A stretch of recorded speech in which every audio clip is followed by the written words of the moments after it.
yang akhirnya dalam waktu 5 menit setelah saya menerima berita, korban dinyatakan sudah meninggal dunia. Dan akhirnya di dalam waktu kurun tidak terlalu lama, oknum tersangka ini juga menyerahkan diri ke Polda dengan upaya-upaya tertentu, dan sampai saat ini secara intensif sedang kita dalami apa yang menjadi motifnya. Kita belum bisa melaporkan, menginformasikan secara utuh, kecuali nanti sudah kita kumpulkan keterangan saksi maupun dari yang diduga tersangka. Pastinya tindakannya tegas. Dalam minggu ini kami upayakan sudah ada proses PTDH. Dalam minggu ini setidak-tidaknya sampai 7 hari ke depan saya sudah melaporkan ke pimpinan Polri dan juga dari pusat juga. Ini tindakan yang harus tegas kepada siapapun yang menghalang-halangi penegakan hukum yang sangat mulia ini. Kemudian tentunya kami juga memohon kepada media di dalam konteks penulisan berita tidak terlalu dibesar-besarkan sebagaimana yang pagi ini juga sudah muncul di pemberitaan. Tetapi yang dimaksud pimpinan menghabisi itu juga siapa? Tapi saya sampaikan di sini bahwa memang di satu polres, di satu satuan sebenarnya antara aparat penegak hukum dalam hal ini seorang Kasat memang sangat dekat dengan seorang Kabak karena bagian dari struktur organisasi. Tetapi apapun yang terjadi, pendalaman masih kami lakukan secara umum, secara khusus kita belum bisa mendetailkan misalnya ada bagaimana kausalitas dan hubungan secara individual antara korban dengan pelaku. Ini juga masih kami dalam.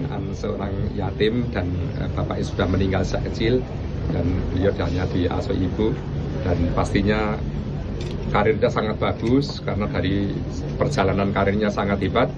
Almarhum ini anak yang baik, anak yang juga respect, loyalnya tinggi, sehingga begitu saya perintahkan untuk tumpas habis tambang ilegal terutama yang marak yaitu galian C yang tanpa izin atau apapun yang tanpa izin, dia sudah mempunyai prestasi tinggi di bulan terakhir ini. Laporan hasilnya juga sudah ada pada kami.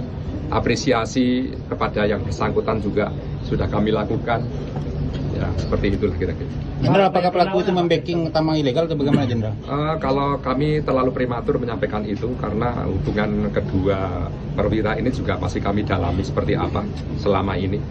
Tentunya juga Kapolres Solo Selatan akan kami mintai keterangannya juga, karena yang sebagai komandannya langsung di Polres itu pastinya akan tahu persis bagaimana staf-stafnya, kinerjanya termasuk prestasinya, atau mungkin ada konflik of interest, kita belum mendalami itu. Ya, pastinya dalam proses pendalaman ini mohon waktu untuk kami nanti infokan selanjutnya. Apakah berapa orang diperiksa, Pak?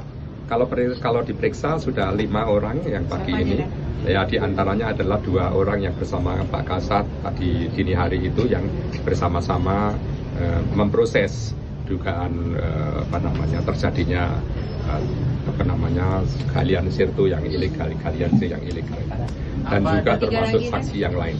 Saksi yang lain termasuk korban, termasuk pelaku, saksi pelaku, Pak Kapolres, dan juga nanti akan berkembang, nanti akan cukup banyak ya kawan-kawannya yang mungkin selama ini dalam rangka menegakkan hukum walaupun tidak di TKP, nanti pasti akan kita juga Saat kejadian Pak Kapolres di mana?